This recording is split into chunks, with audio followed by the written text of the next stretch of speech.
আচ্ছা, কেমন হবে যদি আপনার সকাল থেকে রাত পর্যন্ত খাওয়া, ঘুমানো, বিনোদন সব কিছুর দায়িত্ব একটি সুপার অ্যাডভান্স এআই নিয়ে নেয়। আসসালামু আলাইকুম বন্ধুরা, কেমন আছেন সবাই? আশা করি সকলে ভালো আছেন।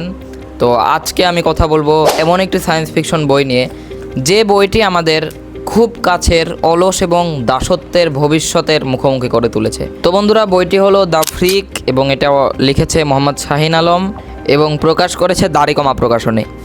তো বইটির কাহিনী আমাদের নিয়ে যায় ২৭৪৩ সালে, যেখানে প্রযুক্তির চরম আরামায়েশে মানুষের জীবন এতটাই অলস হয়ে গেছে যে তাদের নিজেদের কোনো উচ্চাকাঙ্ক্ষাই আর বাকি নেই।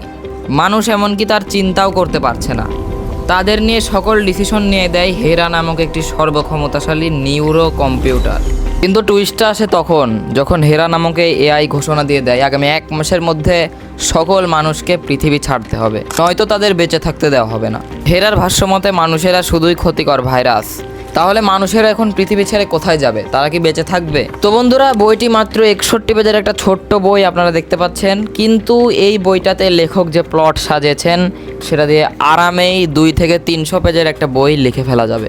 বইটির অন্যতম মূল চরিত্র বিজ্ঞানী ডক্টর রিগান এবং তার অ্যাসিস্ট্যান্ট প্রমিস তাদের জীবন বাজি রেখে এআইদের বিরুদ্ধে যুদ্ধে নামে, যেটা আমার কাছে খুবই ভালো লেগেছে। বইটি আসলে শুরু না করতে শেষ হয়ে গেল এমনটা মনে হলো।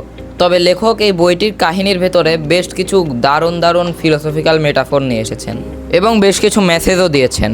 মানবজাতির পক্ষে ডিওক্যালিয়ন নামের এক পৌরাণিক চরিত্র যে যুদ্ধে নামে, সেটাও বহু বছর আগে মানুষেরই সৃষ্টি ছিল। বিষয়টা আমার কাছে ভালো লেগেছে এবং বুঝতে পেরেছি যে মানুষের সমস্যা মানুষেরাই সমাধান করতে পারবে।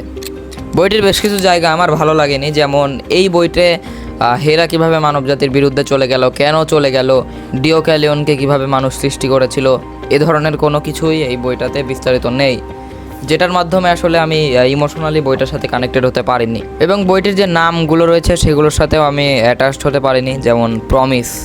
তারপর লাস্টে যুদ্ধটা হয় ফ্রিক এবং হেরার, সেটাও ধরুন পুরো ইউএসএ ইরান যুদ্ধ ১ পেজে লিখলে যেমন হবে তেমন স্পিডে শেষ হয়ে গেল।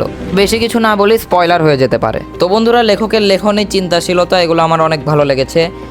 এই বইটি কিন্তু লেখকের প্রথম বই এবং আমি আশা করছি যে তিনি ভবিষ্যতে এর থেকেও ভালো মানের, ভালো কোয়ালিটি এবং ভালো কাহিনীর বই আমাদের কাছে উপহার দিবেন। বন্ধুরা, বইটির প্রচ্ছদ, প্রোডাকশন এগুলো আমার কাছে একদমই ভালো লাগেনি, কারণ বইটা একদম নর্মাল। আমরা ৯০ দশকের বেশ কিছু বই আমার বাড়িতে আছে, সেরকম মানে প্রোডাকশনটা অনেক ভালো না। তবুও দাড়িকমা প্রকাশনের প্রত্যেকটা বইয়েরই এরকম অবস্থা। আর দাড়িকমার প্রকাশককে উদ্দেশ্য করে এটা আমি বললাম, তিনি যাতে ব্যাপারটা দেখেন। এবং সব মিলিয়ে বন্ধুরা, এই বইটাকে আমি রেটিং দিব ১০-এর মধ্যে ৬। Thanks for watching.